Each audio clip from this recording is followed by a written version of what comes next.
kami dari kelompok 9 yang beranggotakan. Perkenalkan, nama saya Nabila Syahraini Ramlan. Saya Farah Kamila. Saya Kayla Barlian. Saya Azizan Fajaria. Dan saya Indah Ferus. Langsung saja teman saya akan memaparkan materi. Yang pertama, pengertian gelombang elektromagnetik. Yang pertama, gelombang elektromagnetik merupakan gelombang yang memiliki suatu muatan energi listrik serta magnet dan tidak memerlukan suatu media rambat. Itu artinya gelombang ini bisa merambat meskipun berada di dalam ruang hampa sekalipun. Selanjutnya, spektrum dan penerapannya. Yang pertama, gelombang radio memiliki frekuensi antara 10⁴ sampai 10⁻⁷ Hz. Dengan gelombang inilah informasi yang berupa suara dan gambar dapat kita terima melalui radio, televisi, dan handphone. Yang kedua, gelombang televisi memiliki frekuensi pada interval 44 MHz sampai 216 MHz. Tetapi ada pula yang beroperasi 470 MHz sampai 890 MHz. Gelombang televisi merambat lurus dan tidak dapat dipantulkan oleh lapisan-lapisan atmosfer agar siaran televisi dapat diterima di tempat-tempat yang jauh. Yang ketiga, gelombang mikro memiliki panjang gelombang dalam orden 1 GHz sampai 30 GHz. Digunakan dalam oren microwave untuk memanaskan makanan.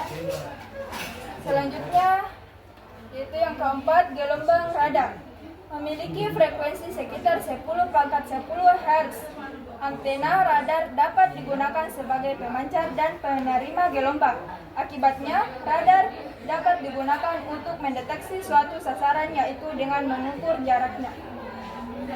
Yang kelima, sinar inframerah berada pada frekuensi antara 10⁻11 sampai 10⁻14 Hz.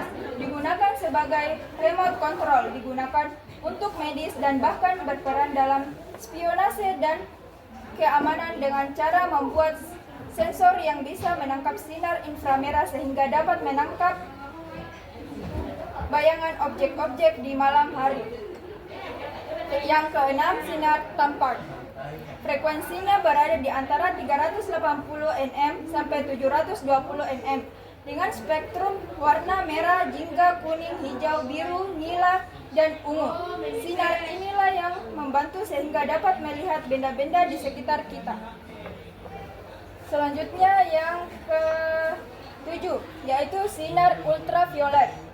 Memiliki rentang frekuensi antara 10⁻15 Hz sampai 10⁻16 Hz. Sinar ultraviolet digunakan dalam teknik spektroskopi, yaitu untuk mengetahui kandungan unsur-unsur pada suatu bahan. Yang kedelapan, sinar X atau sinar Röntgen memiliki frekuensi 10⁻16 sampai 10⁻20 Hz. Sinar X digunakan secara halus di bidang kedokteran untuk keperluan diagnosa. Yang terakhir, yaitu yang ke-9, sinar gamma memiliki frekuensi yaitu 10⁻20 Hz sampai 10⁻25 Hz. Sinar gamma dapat digunakan sebagai sistem penurut aliran suatu fluida, misalnya aliran PDAM. Tujuannya untuk mendeteksi adanya kebocoran pipa, serta sebagai bahan sterilasi untuk bahan makanan kaleng dan pendeteksi keretakan batang baja.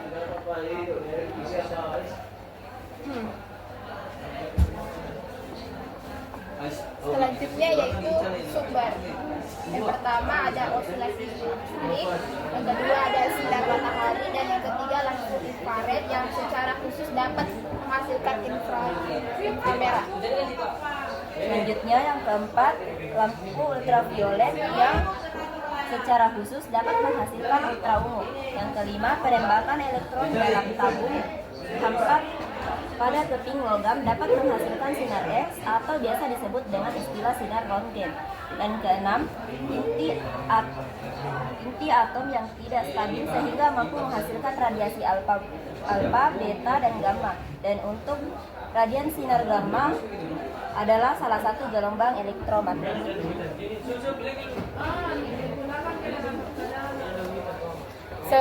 Selanjutnya yaitu dampak gelombang elektromagnetik.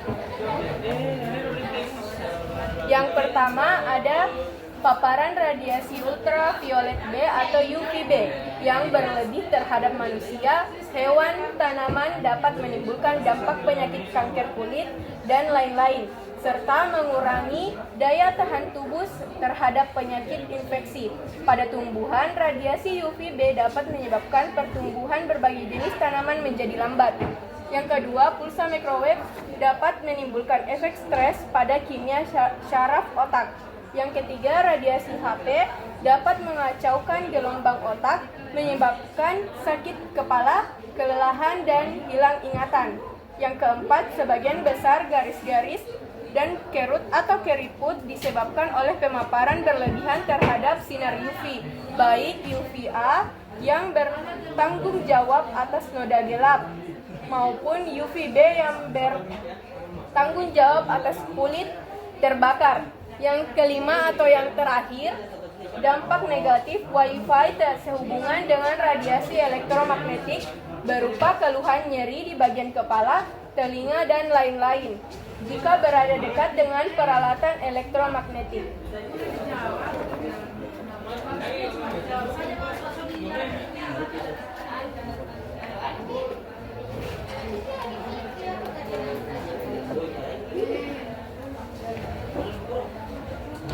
Baik, itulah pemaparan materi gelombang elektromagnetik dari kelompok kami.